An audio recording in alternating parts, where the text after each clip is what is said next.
Boa noite, graça e paz.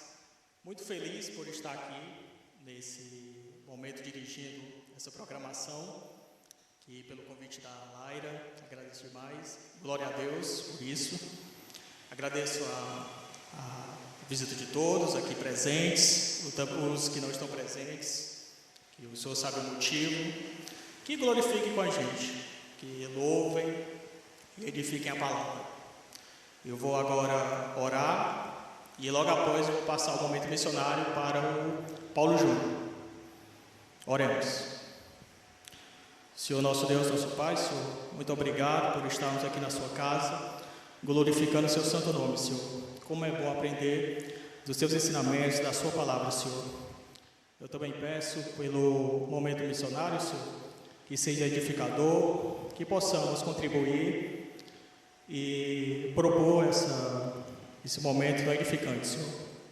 Agradeço também pela vida de cada um presente e também dos irmãos que não puderam vir, que o Senhor sabe o motivo, Senhor. Ilumine a vida de cada um e derrame muitas bênçãos, Senhor. Eu peço também pela vida do Jonas, Senhor, que ele vai ministrar essa sua palavra, que o Senhor dê sabedoria, discernimento, que o Espírito Santo possa conduzi-lo, Senhor, nesse momento tão edificante, e que possamos abrir nossos corações para essa palavra chegar até nós. Agradeço por tudo, peço em nome de Jesus, amém.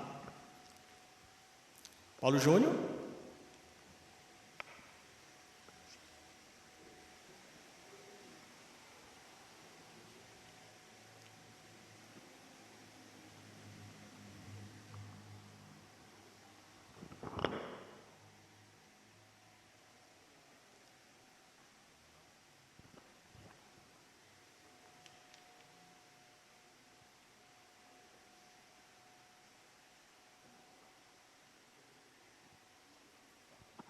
Boa noite, graça e paz, ou paz do Senhor, para quem é da paz do Senhor. Para quem não me conhece, eu me chamo Paulo, sou daqui mesmo da Igreja Batista de Montésio. Hoje de manhã eu recebi uma mensagem muito legal, que eu estaria responsável pelo momento missionário, que foi um pedido de favor de um amigo que não pôde comparecer, infelizmente. Mas ele me passou mais ou menos as diretrizes do que ele ia fazer, e aí estamos aqui.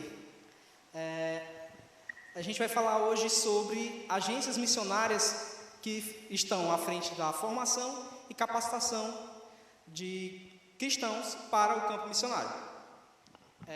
A primeira é a Jocum, que começou com um estudante universitário que tinha apenas 20 anos, que resolveu passar um tempo em oração durante uma viagem que ele fazia pelas Bahamas como um participante de um quarteto gospel.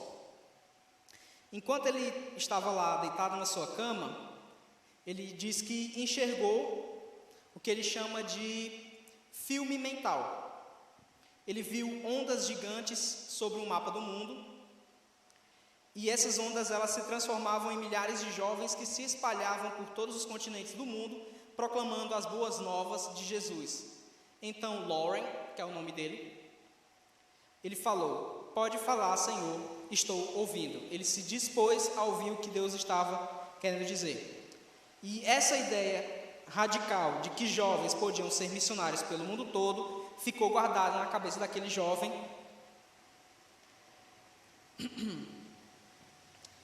Lauren Cunningham.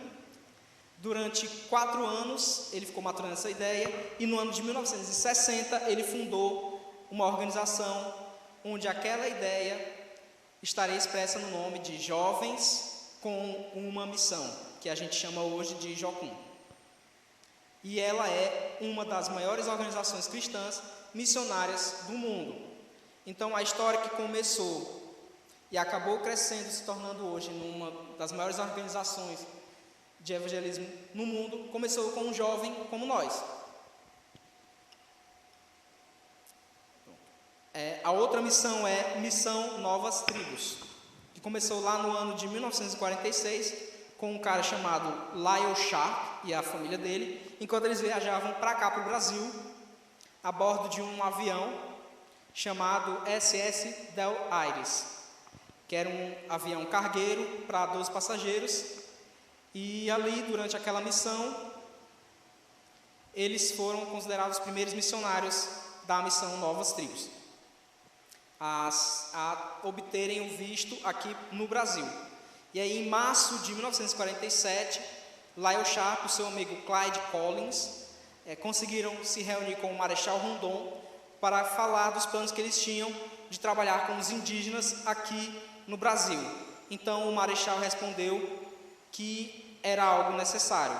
Ele disse nas seguintes palavras: é bem isso que estas tribos precisam, de uma igreja e de uma escola bíblica dominical. Então, logo depois, ele deu uma permissão verbal para que esses missionários iniciassem suas atividades na região de Guajará-Mirim, no estado de Rondônia, que era onde ele comandava. Nos meses seguintes, os obreiros estabeleceram contato com os indígenas Macurapi, que prontamente aceitaram a presença dos missionários na aldeia deles. Em 1953, na cidade de Goiânia, foi registrada como pessoa jurídica a missão Novas Tribos do Brasil, tendo sua primeira sede geral no município goiano de Vianópolis. Em 1955, a missão organizou suas ações missionárias, dividindo o território nacional em 2 setores, leste e oeste.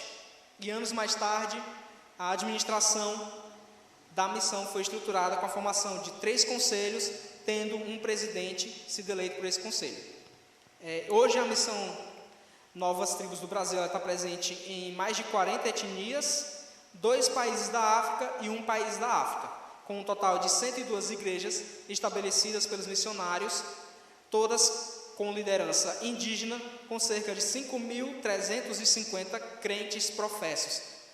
Então, eles são cerca de 480 missionários hoje, a maioria são obreiros nacionais aqui no Brasil mesmo, atuando com essas etnias de norte a sul, de leste a oeste do país, e eles têm a visão missionária mundial, de ir por todo o mundo realmente. E agora, a mais conhecida, Junta de Missões Mundiais, a JMM, que é batista. A Junta de Missões Mundiais, ela é uma organização da Convenção Batista para povos estrangeiros. Ela está presente em cerca de 80 países, com mais de 2.000 missionários, segundo o último relatório de 2020. Ela foi fundada em 1907 e a sua atuação consiste na expansão do trabalho missionário além das fronteiras do Brasil, no despertamento e preparo de vocacionados para missões, dentre muitas outras ações que contribuem para a proclamação do Evangelho no mundo. O objetivo é levar o amor de Deus aos povos através de ações pensadas de acordo com as necessidades de cada país. Desde as últimas décadas, a Junta de Missões Mundiais tem adotado estratégias para alcançar países fechados na pregação do Evangelho, especialmente os países da janela 1040, sendo um deles a Coreia do Norte, que é um dos países mais fechados do mundo. E nessas nações realmente estão as nações menos evangelizadas, onde você encontra ou países com uma ditadura comunista muito forte, como a Coreia do Norte, ou países islâmicos, que não aceitam, não recebem o cristianismo. Então, eles têm um plano de metas que vai acabar regulando e norteando o avanço do trabalho missionário deles através do mundo. E o objetivo é que esses povos sejam alcançados e transformados pela mensagem do amor de Deus.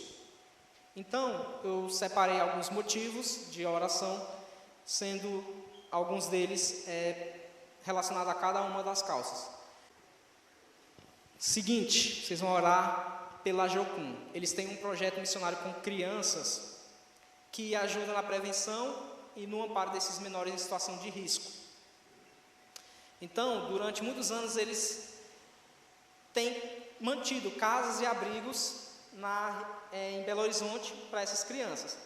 Uma dessas casas está no bairro de Santa Teresa e acolhe crianças com o vírus do HIV. Então, eles, apesar de eles receberem as crianças, sabendo que a expectativa de vida delas é baixa,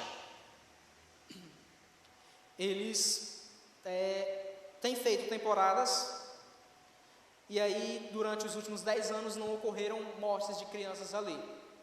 E Deus tem conseguido trabalhar bem e manter aquelas crianças ali com saúde.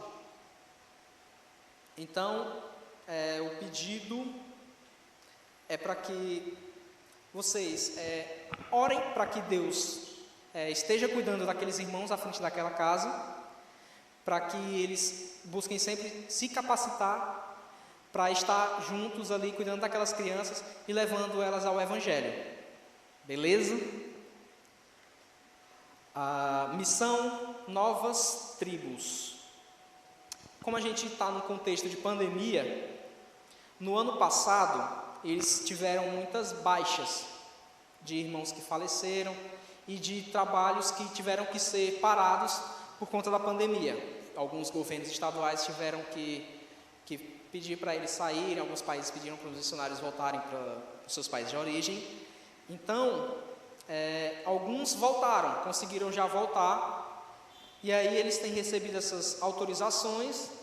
Então eles pedem que a gente esteja orando, não apenas pelas decisões da liderança daquelas missões, mas também por essa questão, que Deus esteja conduzindo esses irmãos que estão voltando, para que eles consigam ter o contato novamente com esses irmãos e consigam dar continuidade no trabalho. Entendeu?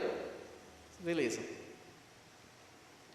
Por último, mas não menos importante, a Junta de Missões Mundiais.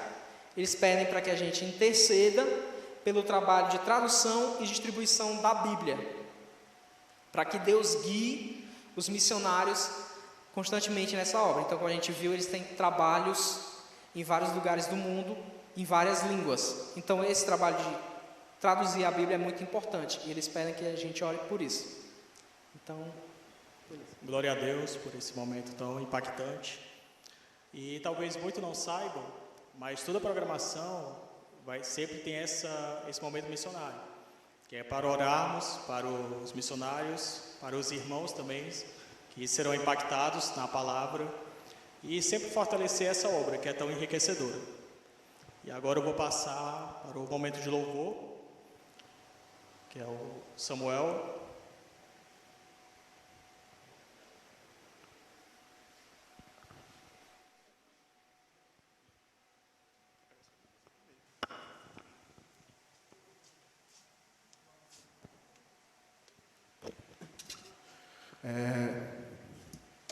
Boa noite, pessoal. Boa noite? Boa noite. Fico muito feliz pela presença de vocês, né? Espero que Deus possa falar com vocês, né? E que realmente seja um momento que nós estejamos para louvar e agradecermos o nome do nosso Senhor. E assim, juntos, né? Nos edificarmos assim. Queria convidá-los a ficarem em pé. A gente vai agora entoar 3 louvores para a honra e glória do nome do nosso Senhor Jesus Cristo.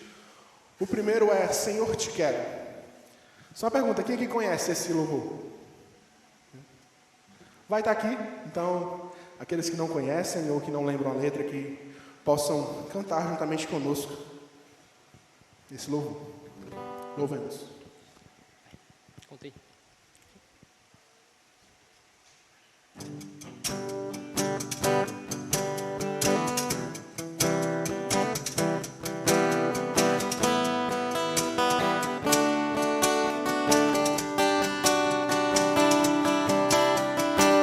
Te busco, te procuro, ó Deus. No silêncio tu estás.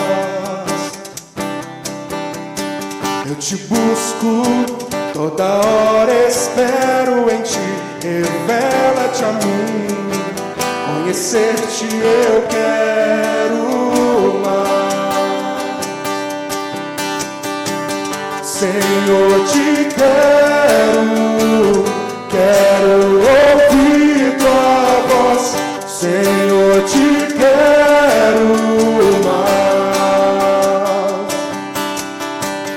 Quero tocar-te, tua face eu quero ver. Senhor, te quero mais. Prosseguindo para o alvo eu vou, a coroa conquistar. Vou lutando, nada pode me impedir. Eu vou te seguir, conhecer-te eu quero mais.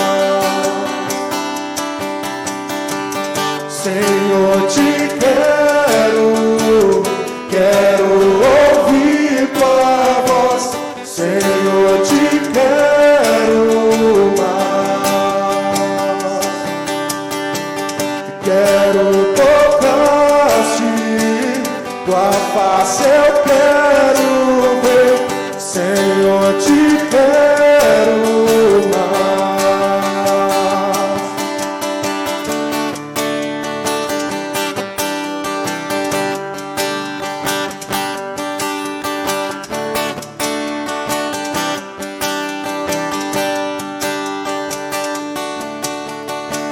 Seguindo para o alvo eu vou, a coroa conquistar.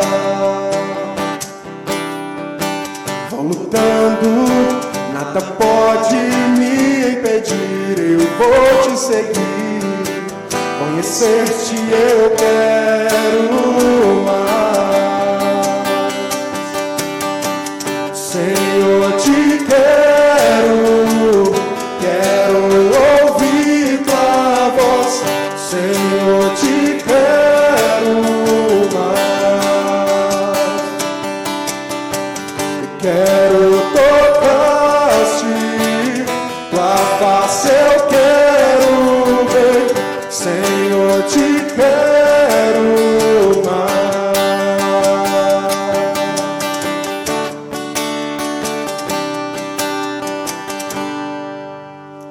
Amém? O próximo louvor é infinitamente mais. Ele vai falar sobre quando nós conhecemos Cristo e Cristo morreu por nós, apagando assim todos os erros passados, todos os pecados passados, jogando tudo no mar do esquecimento. E agora nós não olhamos mais para trás, nós não pensamos nas sombras que ficaram, mas nós temos fé na certeza das coisas que irão vir. Então que louvemos e agradecemos o nome do nosso Senhor. 1, 2, 3.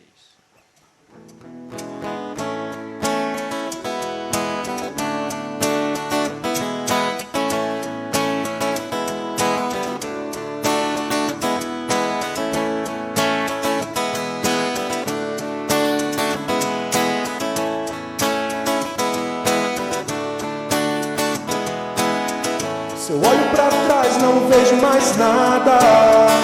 O teu amor cobriu a multidão dos meus erros. Se eu olho para dentro eu vejo um rio. O teu amor preencheu o grande vazio.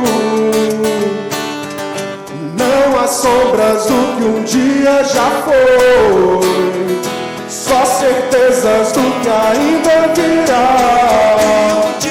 Alguém sonhou infinitamente mais de tudo que o homem já pensou, infinitamente mais. Se eu olho pro céu eu vejo uma casa. O teu amor pagou um alto preço. Se eu olho pro chão eu vejo uma rocha para colocar meus pés a vida inteira. Não há sombras do que um dia já foi, só certezas do que ainda virá. Alguém sonhou infinitamente mais de tudo que o homem já pensou, infinitamente mais.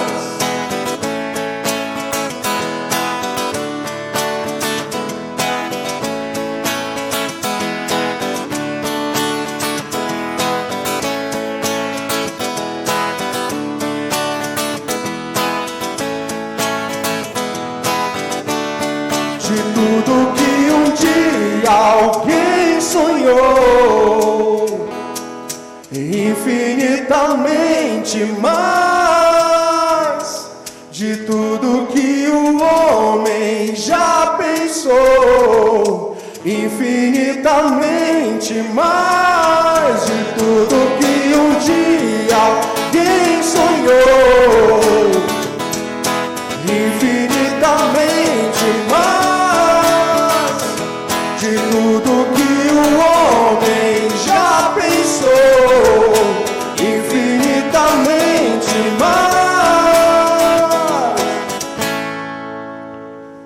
Amém.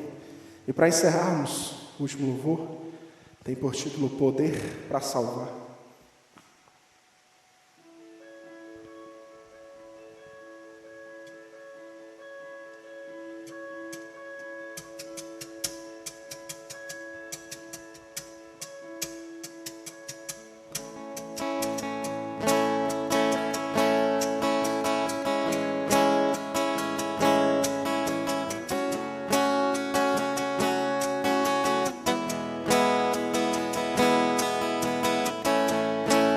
Todos necessitam de um amor perfeito, perdão e compaixão.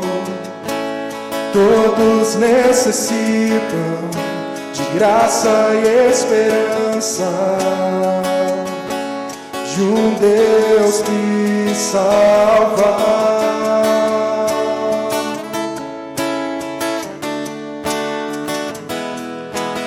Cristo move as montanhas e tem poder para salvar, tem poder para salvar, para sempre, autor da salvação. Jesus a morte venceu, sobre a morte venceu.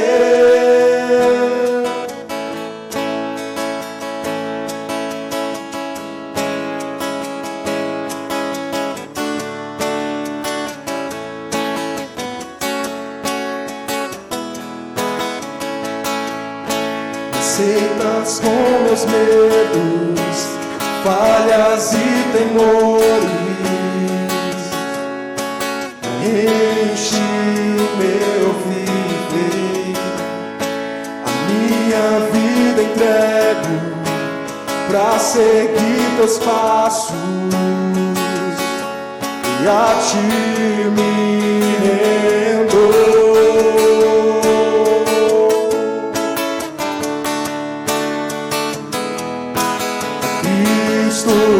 Move as montanhas e tem poder para salvar, tem poder para salvar, para sempre, autor da salvação. Jesus a morte venceu, sobre a morte venceu. Cristo move as montanhas e tem poder para salvar, tem poder para salvar, para sempre, autor da salvação. Jesus a morte venceu, sobre a morte venceu. Nosso mundo vem brilhar a luz, cantamos glória, glória do Senhor Jesus Cristo. Nosso mundo vem brilhar a luz, cantamos glória, glória do Senhor Jesus Cristo. Move as montanhas e tem poder para salvar, tem poder para salvar, para sempre, autor da salvação. Jesus a morte venceu, sobre a morte venceu. Cristo move as montanhas e tem poder para salvar, tem poder para salvar, para sempre, autor da salvação. Jesus a morte venceu, sobre a morte venceu.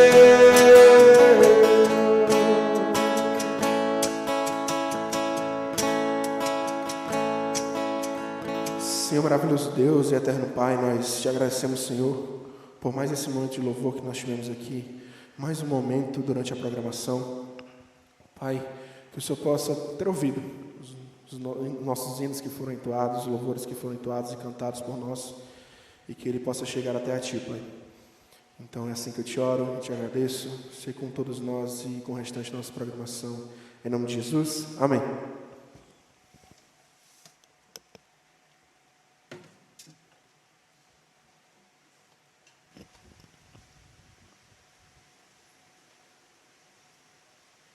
Glória a Deus por esse momento tão edificante. E agora eu convido o Jonas, que é membro da Igreja Batista de Henrique Jorge e líder dos adolescentes.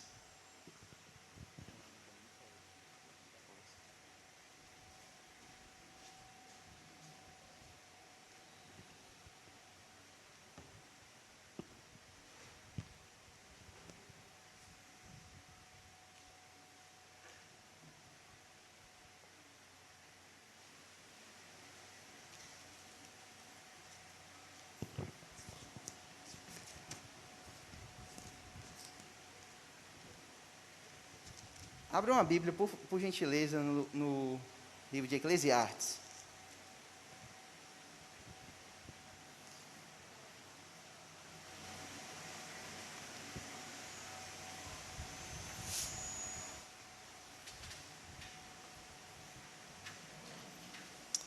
Boa noite.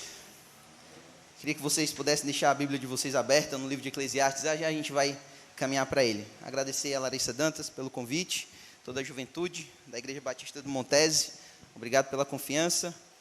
Orem por mim. Espero que vocês tenham orado por mim, tá? Durante essa semana.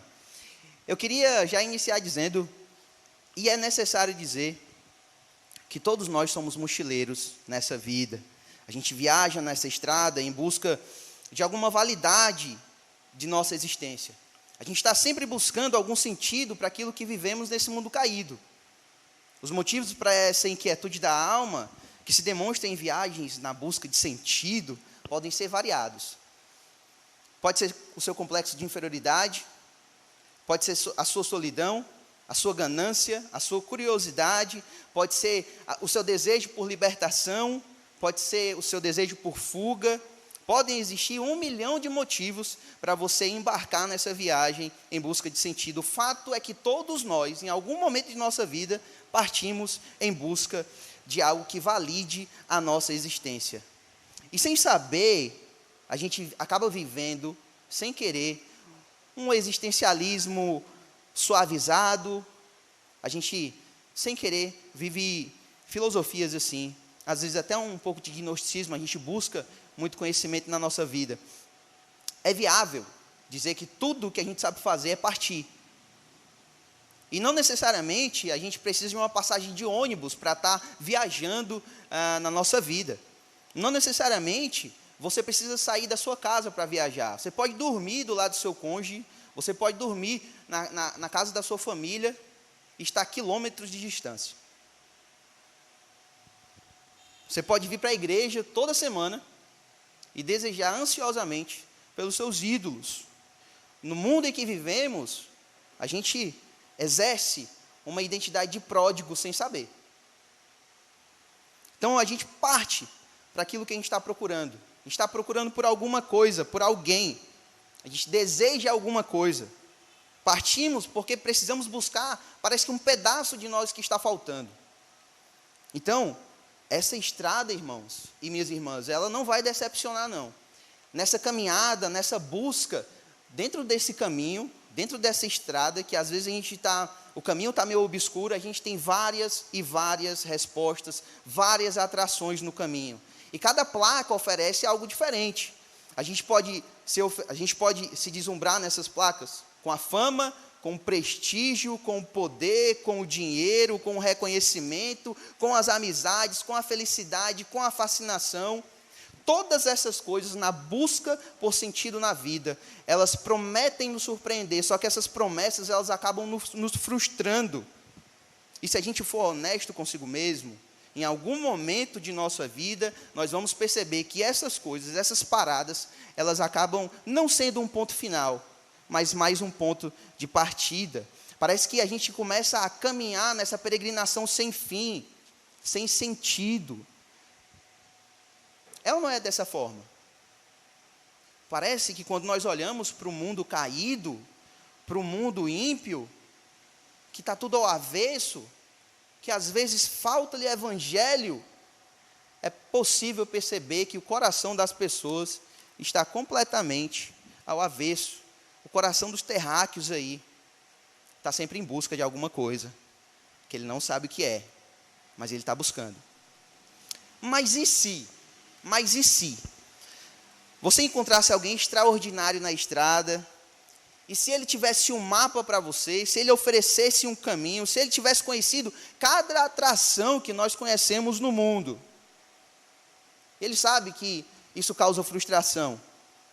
E se ele nos apresentar o que a gente procurava, ou o que a gente desejava ser? E se de repente ele abre as portas da sua casa, abre ali os seus cômodos, sabendo que a gente está vindo de uma viagem que é cansativa, e pode nos dizer: eu sei que a viagem foi cansativa, eu sei que o mundo foi cruel, mas pode entrar, aqui você vai encontrar descanso. E se a gente conseguisse encontrar alguém assim no meio da estrada? Vocês já pararam para pensar nisso? Vocês estão orando para que no meio da estrada de vocês alguém lhe mostre o caminho, alguém lhe apresente um mapa do verdadeiro sentido da vida? Hoje a gente vai refletir sobre a vida de pelo menos 3 homens. Eu vou falar um pouco sobre a vida de Salomão, um pouco sobre a vida de Agostinho de Hipona, e a gente vai terminar falando sobre o filho pródigo. No meio disso tudo a gente vai ver também aqui algumas músicas, tá bom? Então, Salomão, em Eclesiastes, rei de Jerusalém, já é um homem velho, mas extremamente lúcido a respeito da sua sabedoria, e essa sabedoria vivida na prática. O homem mais sábio do nosso mundo. Não existe um homem mais sábio do que ele. É interessante quando a gente vai ver alguns textos do Antigo Testamento, que ele sabia até sobre plantas. Por que não pensar também no exemplo da rainha de Sabá, em 1 Reis 10? A gente sabe que Salomão é um homem sábio. No fim de sua vida, ele escreve esse livro de sabedoria, para nos fazer entender que a vida não é só coisa boa. E é meio estranho, porque quando a gente lê o livro de Provérbios, a gente tem quase como uma cartilha. Você faz isso e você vai ser assim. Se você fizer isso, você vai ter essa consequência. No livro de Eclesiastes, não, parece que as coisas são meio estranhas, meio confusas. Mas parece que é assim a nossa vida também. Em determinados momentos a gente vai estar tranquilo, mas em determinados momentos vai ser uma confusão. Faz parte da caminhada, faz parte da busca pelo sentido. E se você está disposto a buscar um sentido na vida, você vai ter que lidar com essas situações. Salomão, sabiamente, passou por tudo isso. E no final de sua vida, ele escreve esse livro. Veja, eis aqui o mestre em Jerusalém. As palavras aí eu queria ler com vocês. É uma leitura um pouco longa, mas aí a gente vai só depois refletindo sobre os versos aqui. A gente vai ler até o versículo 11 do capítulo 2. Vamos lá, vamos comigo. A missão de vocês é não deixar ninguém dormir. A palavra do mestre, filho de Davi, rei em Jerusalém. Que grande inutilidade, diz o mestre, que grande inutilidade. Nada faz sentido. O que o homem ganha com o seu trabalho e que tanto se esforça debaixo do sol? Gerações vêm e vão, mas a terra permanece para sempre. O sol se levanta e o sol se põe e depressa volta ao seu lugar onde se levanta. O vento sopra para o sul e vira para o norte, dá voltas e voltas, seguindo sempre o seu curso. Todos os rios vão para o mar, contudo o mar não se enche, ainda que sempre corra para lá voltam a correr. Todas as coisas trazem canseira, o homem não é capaz de descrevê-las, os olhos nunca se saciam de ver, nem ouvidos de ouvir. O que foi tornará a ser, o que foi feito se fará novamente, não há nada novo debaixo do sol. Haverá algo que se possa dizer, veja, isto é novo? Não, já existiu há muito tempo, bem antes da nossa época. Ninguém se lembra dos que viveram na antiguidade, e aqueles que ainda virão, tão poucos serão lembrados pelos que vierem depois deles. Eu, o mestre de Jerusalém, fui rei de Israel em Jerusalém, dediquei-me a investigar e a usar a sabedoria para explorar tudo o que é feito debaixo do céu. Que fardo pesado Deus pôs sobre os homens. Tenham visto tudo o que é feito debaixo do sol, tudo é inútil, é correr atrás do vento. O que é torto não se pode ser endireitado, o que está faltando não pode ser contado. Fiquei pensando, eu me tornei famoso e ultrapassei em sabedoria todos os que governaram Jerusalém antes de mim. De fato, adquiri muita sabedoria e conhecimento. Por isso, me esforcei para compreender a sabedoria, bem como a loucura e a insensatez, mas aprendi que tudo isso também é correr atrás do vento, pois, quanto maior a sabedoria, maior o sofrimento.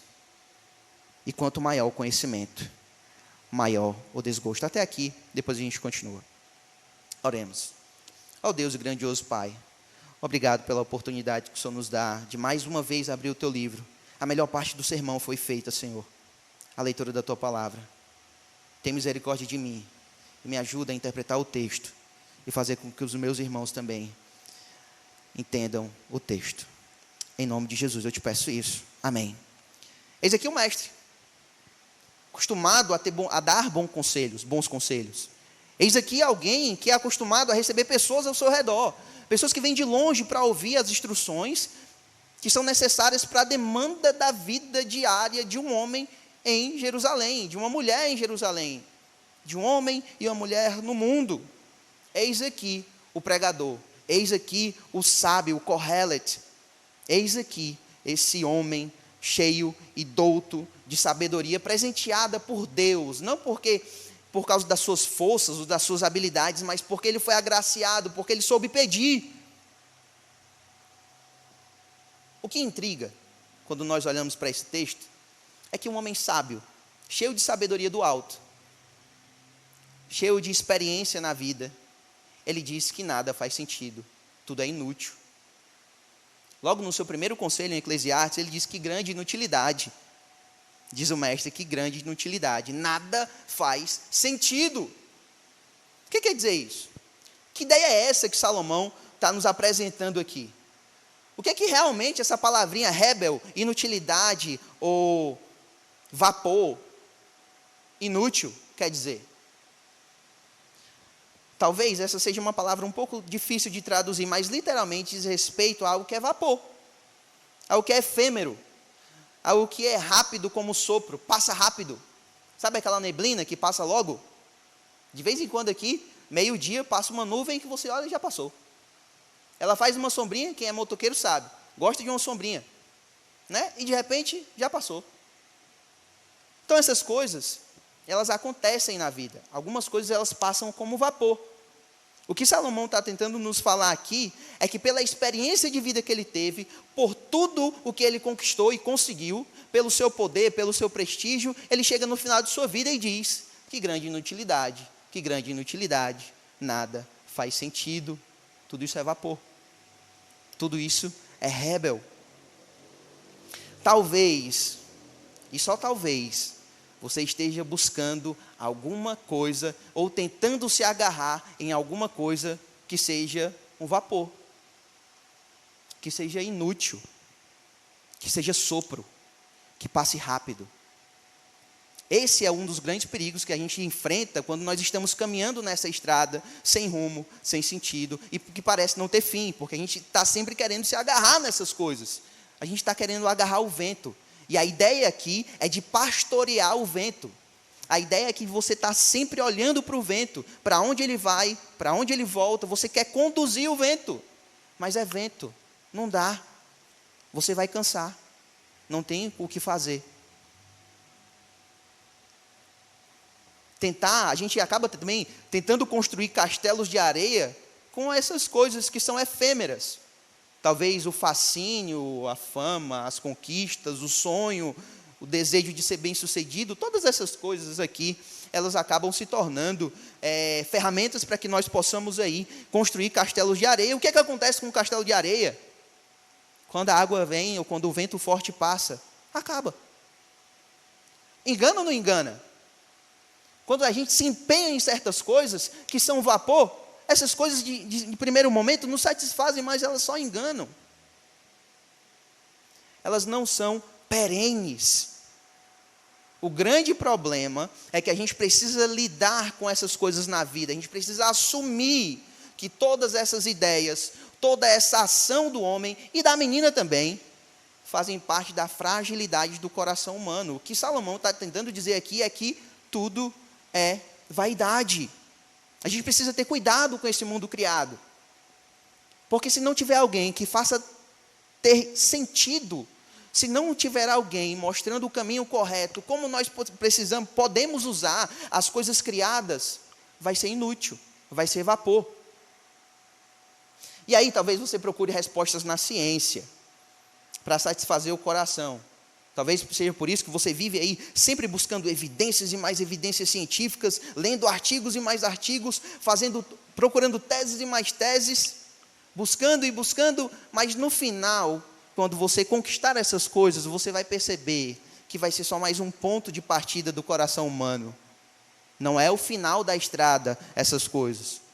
Nós que somos mochileiros da vida de plantão, nós devemos entender, não encontraremos sentido nas coisas criadas somente. Não encontraremos. Salomão não encontrou, fez questão de dizer, tudo é vaidade, tudo é inútil, nada faz sentido. Um dos sábios do universo diz isso. Por que nós não olhamos para esse texto e passamos um bom tempo refletindo sobre isso? Por que nós não gastamos tempo da nossa vida diária lendo o que o maior sábio do universo disse? Tudo bem que Jesus Cristo vem e sobrepõe toda a sabedoria e conhecimento de Salomão, mas até aquele momento, Salomão era o homem mais sábio. Nós que somos jovens, deveríamos olhar para um idoso e ver o que ele tem a dizer a respeito da vida. Ontem a gente estava conversando sobre o livro de Tito. A gente estava no PG na minha casa, a gente estava falando qual é o papel do jovem? É ser prudente. E essa prudência, às vezes, é necessário que ele busque em alguém. É necessário que ele vá em alguém mais velho. Veja, a gente também estava conversando sobre isso. Moisés, 80 anos de idade, passando por algumas dificuldades ali no seu ministério em Israel, ele se vê desesperado, porque estava todo mundo indo para ele para resolver alguma coisa. 80 anos de idade, ele vai pedir conselho ao seu sogro.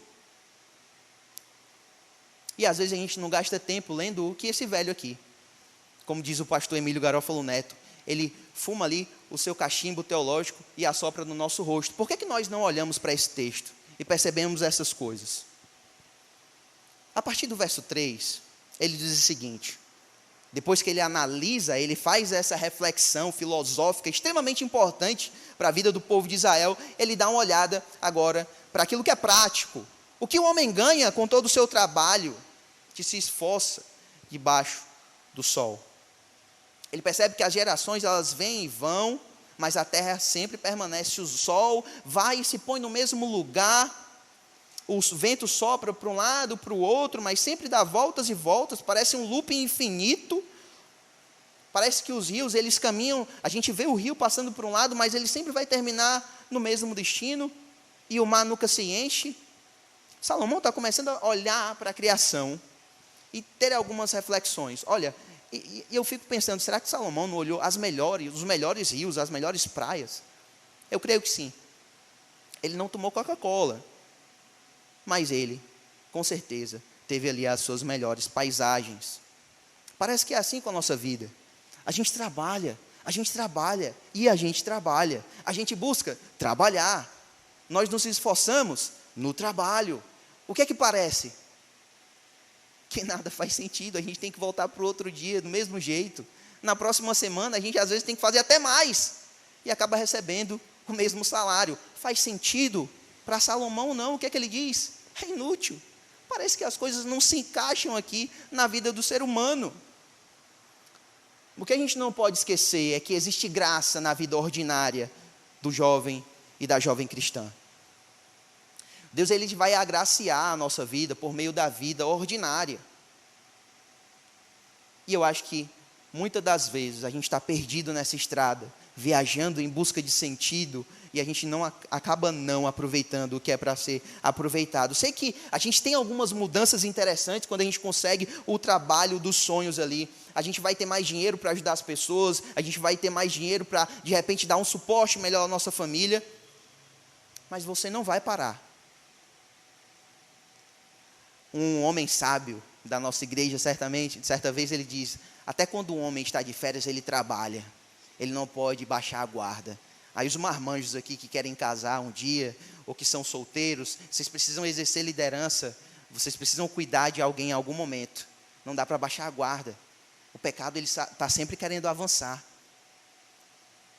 Então, algumas coisas são boas no nosso trabalho. Ele olha para a geração, e é muito interessante essa reflexão que Salomão faz a respeito das gerações, porque tem geração que se levanta achando que vai mudar o mundo e não vai. Geração vem e vai. O que é que acontece? A terra permanece. Aí você estuda, você faz seu mestrado, você faz doutorado e você pensa, vou mudar o mundo com a minha tese. Não vai. Geração vem e vai e a terra permanece.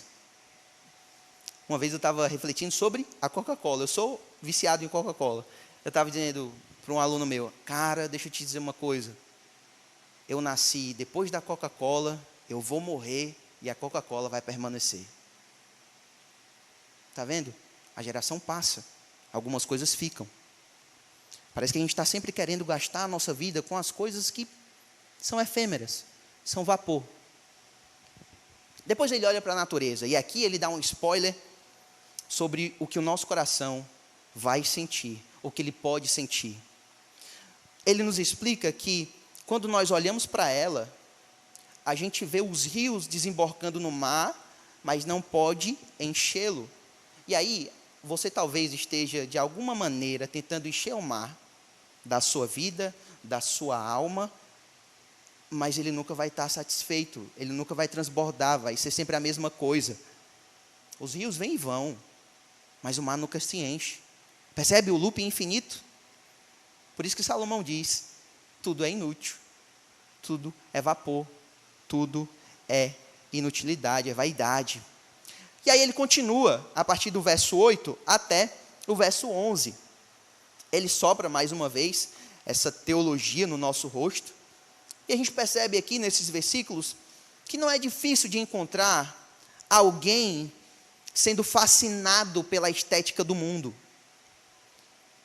Olha o que é que diz nos versículos. Todas as coisas trazem canseira.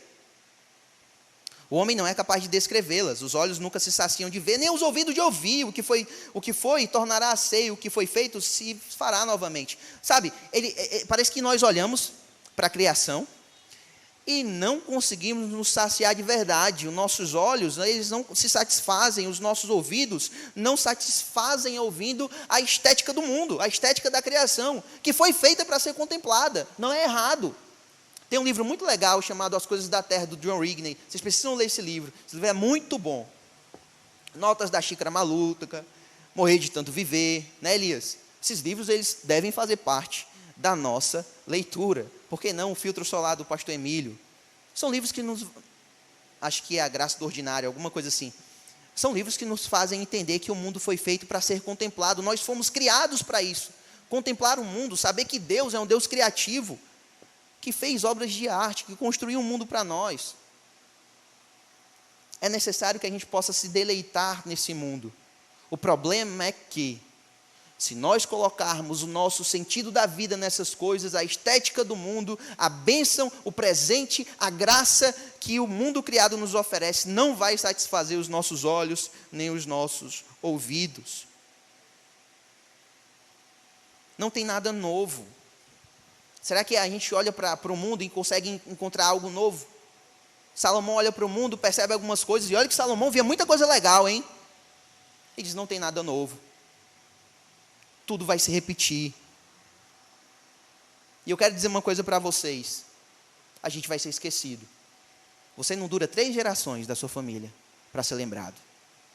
3. Só basta 3. Ou 2, ou talvez 1. Depois que você morrer, o Sampa está aqui. Eu vou pedir emprestado a analogia que ele fez. Certo amigo, ele foi disciplinado na nossa igreja, infelizmente. E aí ele foi expulso da comunhão dos santos. E ele só pode retornar quando ele se arrepender. Aí o Sampa disse exatamente assim, cara, é doloroso o processo. Eu fiz uma cirurgia e todas as vezes que eu tocava, doía no início. Depois eu só olhava para essa cirurgia e não estava mais doendo tanto, mas eu tinha que ter o cuidado. Depois eu esquecia. Depois aquela marca, aquela dor, foi esquecida. Eu acho que muitas vezes nós somos assim.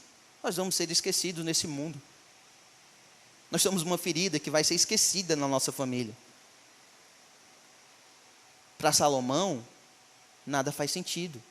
Por que então construir, eu vou gastar a minha vida inteira construindo um legado para ser conhecido no mundo todo? Será que você precisa gastar a sua vida nisso? Deus só te deu uma vida.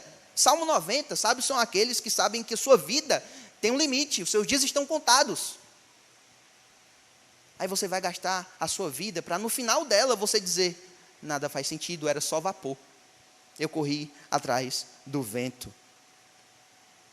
A partir do versículo 12 até o versículo 18, Salomão nos explica que quem entende das coisas, quem realmente tem conhecimento, sabedoria no mundo e tudo que nele existe, quem tem essas coisas?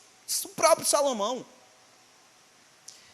Eu fui mais sábio, tive mais conhecimento do que todos que vieram antes de mim em Jerusalém. Mas tem uma coisa aqui que eu acho muito interessante.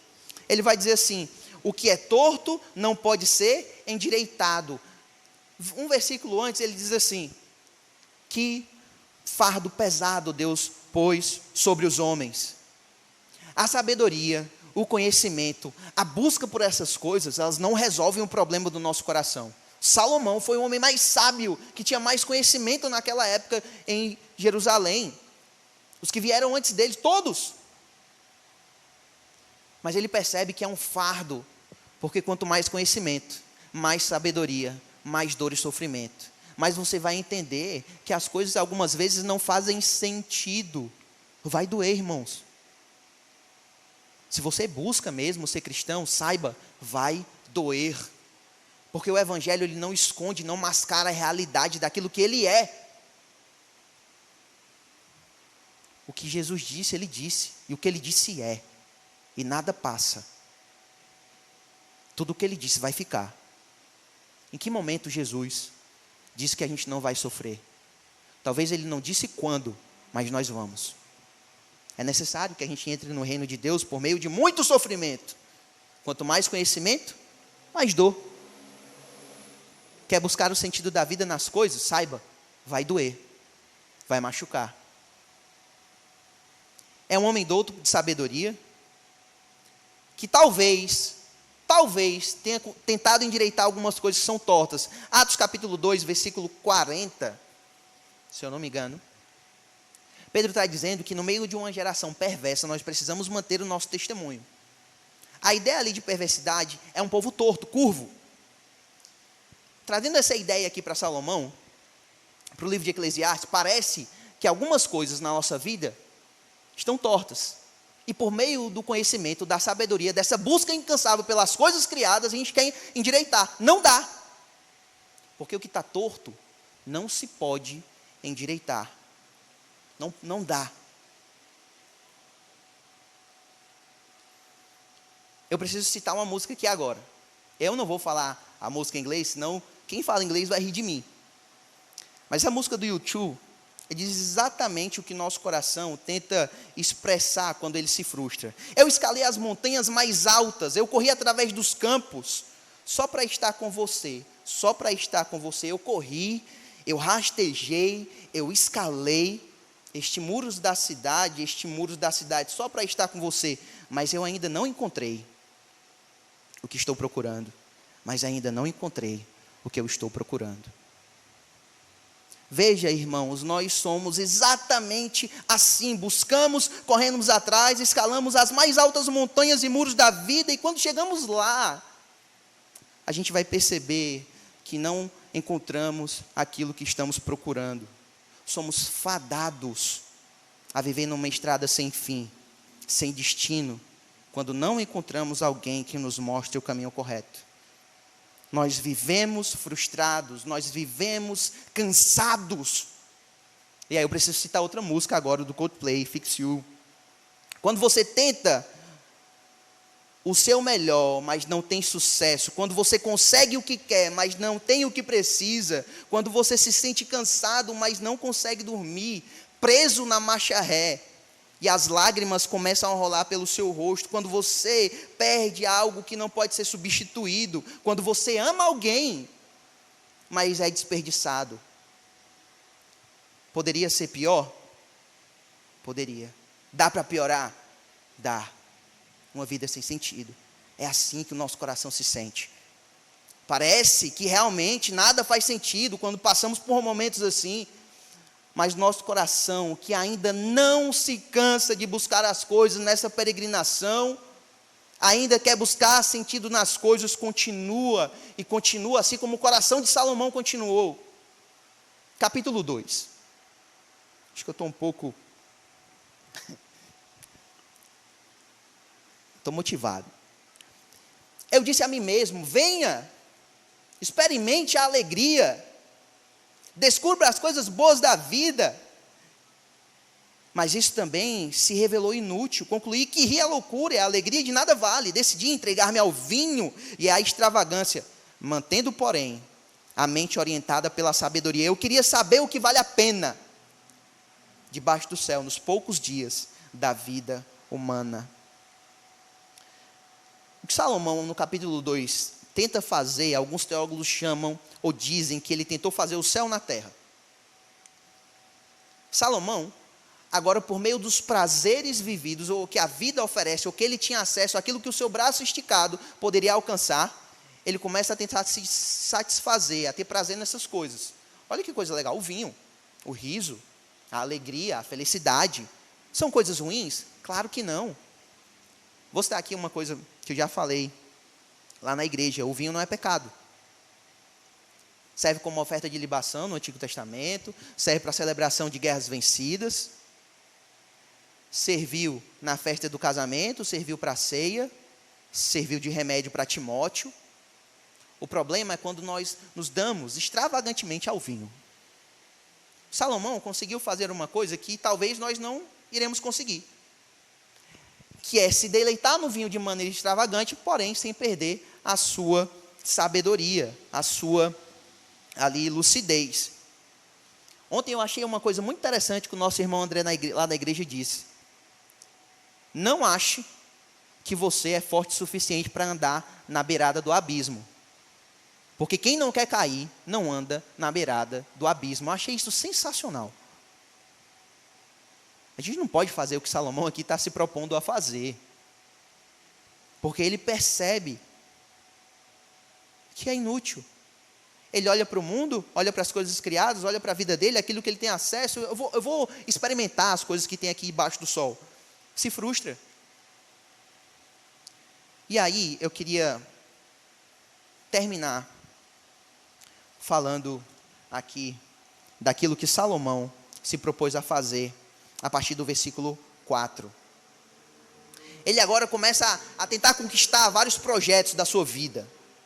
Ele procura ali construir vinhas, jardins, ele plantou todo tipo de árvore frutífera, reservatórios, bosques verdejantes, comprou escravos e escravas, teve ali bois e ovelhas, mais do que todos que vieram antes dele em Jerusalém, ajuntou prata e ouro, fez harém, a delícia dos homens, cantores e cantoras, Mas quando ele se dá de frente com a sua sabedoria, aquela sabedoria que Deus deu a ele, ele começa a perceber outras coisas. Antes disso, ele começa a entender também que ele não negou, quando ele olha para a vida dele, ele não negou nada ao seu coração, nada aos que os seus olhos desejaram. Não me recusei a dar prazer algum ao meu coração. Na verdade, eu me alegrei com todo o meu trabalho. Essa foi a recompensa de todo o meu esforço, contudo, quando avaliei tudo que as minhas mãos haviam feito, o trabalho que eu tanto me esforçara para realizar, percebi que tudo é o quê? É rébel, é vapor, é efêmero, é inútil, vai passar, é vento. Foi correr atrás do vento. Não há nenhum proveito no que se faz debaixo do sol. Essa é a vida de Salomão no final de sua vida. Esse é o relato de Salomão no final de sua vida. O livro de Eclesiastes tem alguns refrões. A gente vai ver em alguns capítulos que existe relampejos de graça e Deus presenteando aqueles que têm temor a Ele. É como se nós tivéssemos um pote de Nutella. Nós nascemos com esse pote de Nutella. E quando nós queremos se deleitar nessa Nutella, não dá. Precisa alguém abrir essa Nutella para que a gente possa saborear esse doce. Sem Deus, é como se nós estivéssemos perambulando por esse mundo, tentando abrir essa Nutella. Mas a gente não vai conseguir. A gente não vai conseguir saborear. Você pode até ter aquele pote de doce na sua frente, mas você não consegue se deleitar. O que você vai conseguir é só olhar. Não vai satisfazer. Engana, porque eu tenho doce, mas eu não consigo comer esse doce. É assim que Salomão está tentando aí passar isso que ele viveu.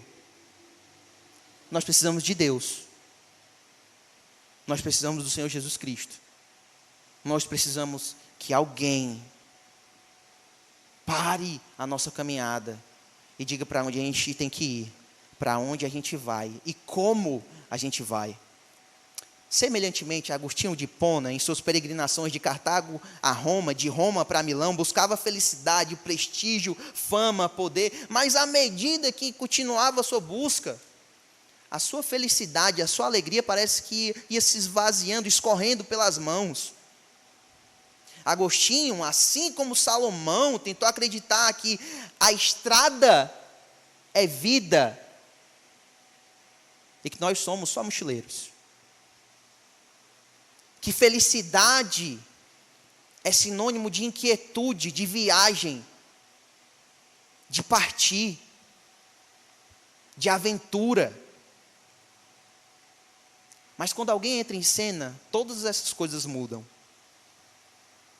Se por um lado nossa insatisfação é gerada pela decepção, por não saber onde é o nosso lar, por pensar já ter chegado para depois cansar do lugar e perceber que não chegamos em casa e partir de novo.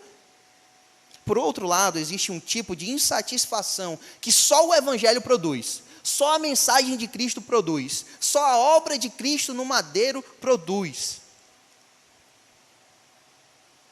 É quando Deus entra no seu plano de resgate, nessa estrada sem rumo, Ele pode nos resgatar. É a insatisfação ocasionada pelo cansaço, por saber onde é o seu lar, mas também de perceber que você ainda não chegou, mas precisa continuar.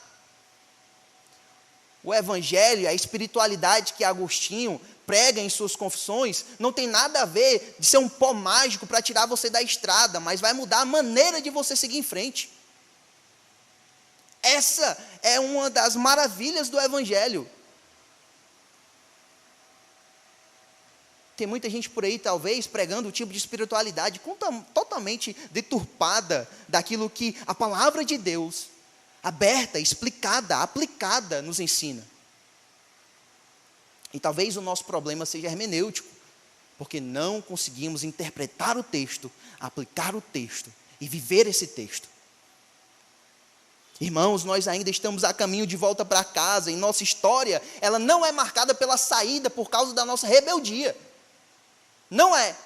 A nossa história é marcada porque existe alguém nos esperando. Talvez nós, por conta da nossa rebeldia, tenhamos pedido a nossa herança, porque queremos continuar na estrada, queremos viajar, queremos chegar no fim da estrada, mas você vai se frustrar, vai chegar no final da linha e vai comer com os porcos. E vai perceber que tudo é vaidade, é sopro, é vento, é inútil, é rebel. E aí talvez você caia em si e volte para casa. Mas o ápice da nossa história não tem a ver com a saída, mas com alguém que está esperando. E que de longe nos vê e vai até nós. Esse é a missão, é o plano, é aquilo que Deus fez para intervir nessa estrada sem rumo. Ele olha lá de cima, vê alguém perambulando pelo mundo e diz: eu vou até aí atravessar esse mar de inutilidade por meio da cruz do madeiro, para que faça sentido a sua vida. É dessa forma que os cristãos continuam a caminhada, é dessa forma que a gente encontra sentido, é desse jeito que nós somos surpreendidos pelo sentido. Não pelas coisas criadas, mas pelo sentido que nos surpreende, pelo Evangelho. Ninguém pode cruzar esse mundo efêmero, inútil, vento, vapor, se não for por meio da cruz de Cristo e sua obra, sua mensagem. Ninguém, é Deus que nos convida. Aguenta firme, irmão. Ou meu filho, melhor ainda, meu filho, entra no barco, a gente está voltando para casa, eu vim te buscar. Quando na estrada encontramos o caminho de volta, meu Deus, não tem coisa melhor na vida. Aí sim nós somos surpreendidos, não pelo aquilo que foi só um ponto de partida, mas porque alguém disse: você vai chegar em casa. Talvez você esteja caminhando na escuridão da estrada, mas por favor, aguenta mais uma música que eu vou citar. Coldplay, a continuação de sua música. Luzes te guiarão até em casa e aquecerão seus ossos. Só que dessa vez, irmãos, quem nos consertará é nosso Salvador. Fecha aspas. Eu vou te consertar.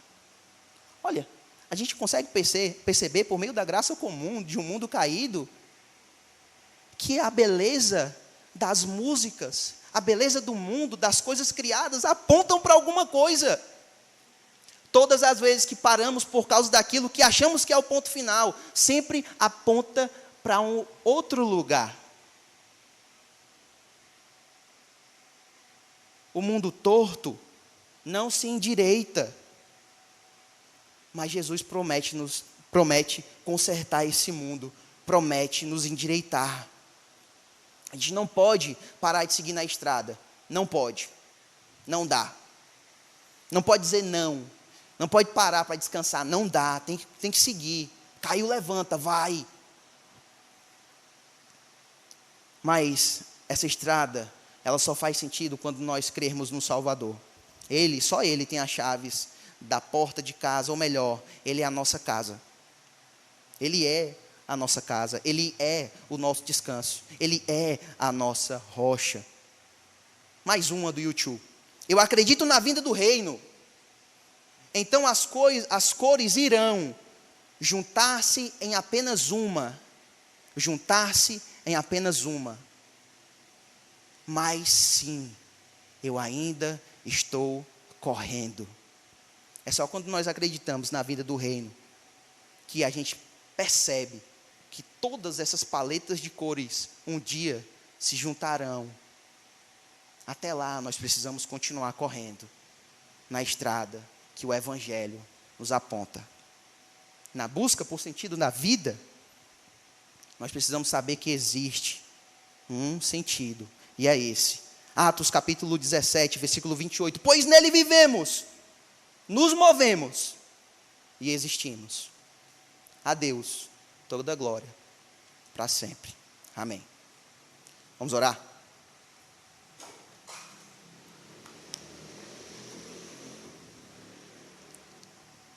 Ó Deus, que grandioso Pai. Obrigado porque, por meio de uma vida sem sentido, sem fim, de estrada obscura, que nós não encontramos nada, a gente sabe que a luz nos guiará de volta para casa, o Senhor nos consertará. Acreditamos na vinda do teu reino, sabemos que precisamos continuar até a tua volta, Senhor. Nos ajuda a corrermos, a caminharmos em frente, de mãos dadas, sabendo que podemos e precisamos ajudar um ao outro, mas que necessitamos mais ainda da tua graça, da tua força, da tua misericórdia, do teu consolo, porque a estrada cansa, dói, mas nós continuaremos. Te pedimos isso, em nome de Cristo Jesus. Amém.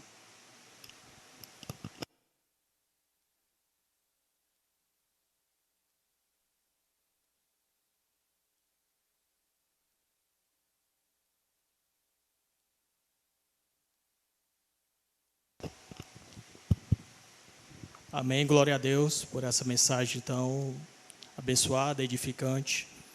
E agora eu vou chamar a Larissa para os avisos.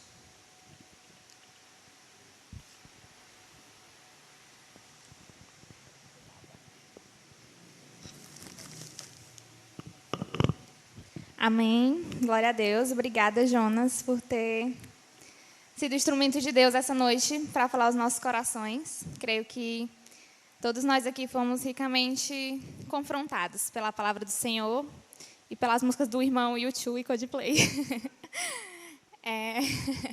Queria agradecer a presença de todos, né, todos os nossos visitantes que estão aqui, né. Acho que a gente nunca tem assim tanta gente na programação da Juban. Henrique e Jorge veio em peso, então sejam muito bem-vindos. Eu quero convidar vocês a seguirem as nossas redes sociais. Eu não sei se os meninos vão colocar aqui, para que sempre que for possível, né, sempre que não tiver programação na igreja de vocês se sintam muito bem-vindos, convidados a estarem aqui conosco. É muito bom a gente poder estar junto, né, apesar de igrejas diferentes, nós somos da mesma igreja geral do Senhor, então é bom podermos crescer uns com os outros. No mais, para encerrar, a gente costuma ter um momento com os nossos aniversariantes. Os nossos 2 aniversariantes da Juban, eles infelizmente... tá aí, ó. Nossas redes sociais. Juban Montese. O Jonas vai compartilhar os stories, aí vocês vão ver lá no perfil dele. Nós tivemos 2 aniversariantes da Juban, mas nenhum dos 2 estão aqui, que é o Leozinho e o Pedrinho.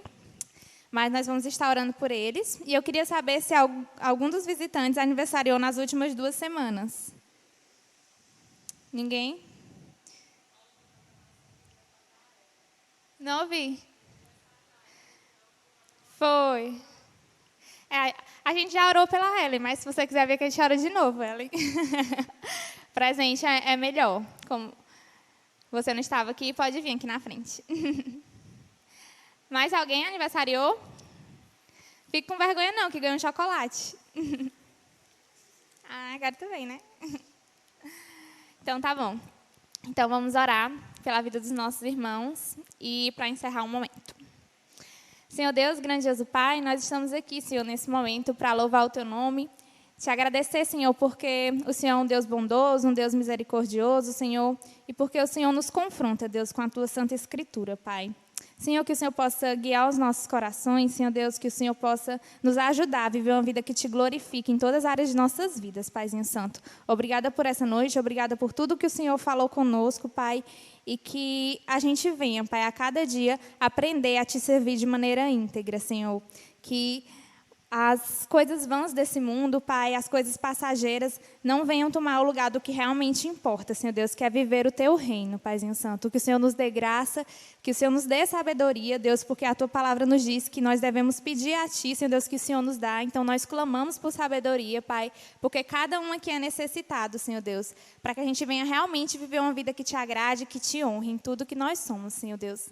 Também quero, nesse momento, Pai, Te apresentar a vida do Léo, do Pedro e da Ellen, que estão aqui, Senhor Deus. 3 jovens que vivem, Senhor Deus, essa caminhada junto conosco, Pai. E como é bom ter irmãos para crescermos juntos, Deus, para aprendermos juntos, Deus. Que o Senhor possa abençoar a vida de cada um deles, Deus, e que a cada ano de vida, Deus, eles possam olhar para trás e olhar para frente e enxergar a Tua mão agindo na vida deles, Paizinho Santo. Que o desejo de Te servir e de ter uma vida relevante, Senhor Deus, no Teu reino, Pai. Uma vida relevante que Te glorifique em cada ação, em cada pensamento, em cada desejo, Deus. Seja o que venha tomar mais parte em seus corações, Senhor Deus. Em nome de Jesus que eu Te oro e Te agradeço por tudo. Amém.